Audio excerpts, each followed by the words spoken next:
Mukhang natupad na nga ang siniship ng mga fans na magsasama sa isang proyekto, sina Catherine Bernardo at Nadine Lustre.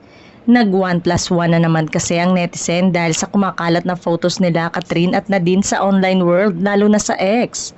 Ang talas ng mga mata ng netizen. Napansin kasi nila na magkapareho ang background ng dalawang aktres habang inaayusan ng kanilang glam team.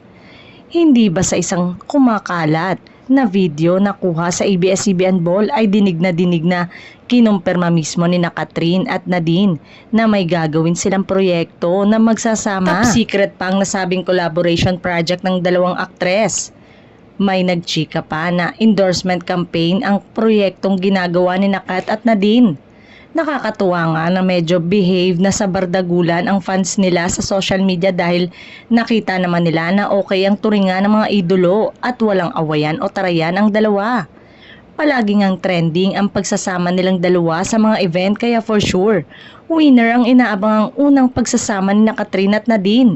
Pero umaasa pa rin ang mga fans na magsasama rin sa isang makabuluhang pelikula at serye ang dalawang reyna ng showbiz.